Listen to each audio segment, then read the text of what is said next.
ഇതാണ് നമ്മൾ ഷെയറിങ് റൂമിൽ നിന്നുള്ള മെയിൻ പ്രശ്നം. കണ്ടോ, ഇത് ഇന്നലെ രാത്രി കുക്ക് ചെയ്തവരുള്ള പണിയാണ്. ഈ അടുക്കള മൊത്തം വൃത്തികേടാക്കി വെച്ചിട്ട് പോയത്. എന്നാൽ അവരിതിങ്ങനെ ആക്കിയിട്ടുണ്ടെങ്കിലൊന്ന് അത് ശരിയാക്കണം എന്നുള്ള വിചാരമൊന്നുമില്ല. അതങ്ങനെ ഇട്ടിട്ട് പോയി. ബാക്കിയുള്ളവർക്ക് കുക്ക് ചെയ്യണമെന്നോ അവർക്ക് പാത്രം കഴുകേണ്ടി വരുന്നോ അങ്ങനത്തെ ഒന്നുമില്ല. ഇതിങ്ങനെ വെച്ചിട്ട് പോയിട്ടുള്ളത്.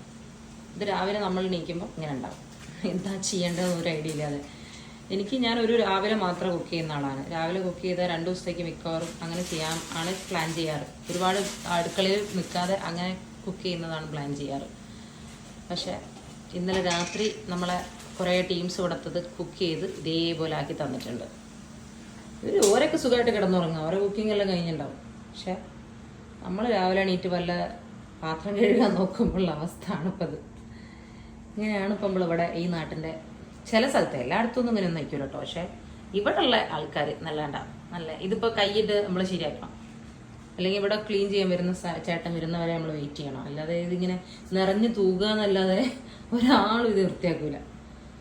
കുറേ തവണ ഞാൻ ഇതുപോലെ ആക്കിയിട്ട് ഞാൻ വൃത്തിയാക്കിയിട്ടുണ്ട്. പിന്നെ ഞാൻ നിർത്തി. എന്തിനാണ് ഞാൻ വൃത്തിയാക്കുന്ന, ബാക്കിയുള്ളവർ ചെയ്തിട്ട് എല്ലാവർക്കും വേണ്ട അതിനെപ്പറ്റി ഒരു ഇത്. നമ്മൾ മാത്രം ചെയ്തിട്ട് കാര്യമില്ലല്ലോ. അപ്പോൾ ചെയ്യുന്നവർ ഇരിക്കട്ടെ വിചാരിച്ചു. ഇതൊക്കെയാണ് അവസ്ഥ. ഇങ്ങനെ വല്ലവരും ഉണ്ടെങ്കിലൊന്നും പറയാ. ഉറങ്ങി നീറ്റ് വന്നിട്ടേ ഉള്ളൂ. ഉറങ്ങി നീറ്റ് വന്നിട്ട് കാണുന്ന അവസ്ഥയാണിത്.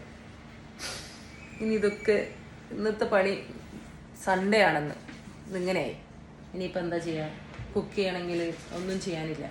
കാരണം ഫുഡ് ഇന്നലെ ഞാൻ നമ്മളതാക്കി വെച്ചിട്ടുണ്ട്. പക്ഷേ നമ്മളുടെ പ്രോട്ടീൻ സാധനം ചെയ്തിട്ടില്ല. അത് നമ്മൾ അന്നാണ് ചെയ്യാറ്. ബാക്കി ഉള്ളത് അങ്ങനെ ഉണ്ടാക്കി വെക്കാറ്. പക്ഷേ ഇനിയിപ്പോൾ അത് ക്ലീൻ ചെയ്യണമെങ്കിൽ എവിടെ പോയി ക്ലീൻ ചെയ്യും?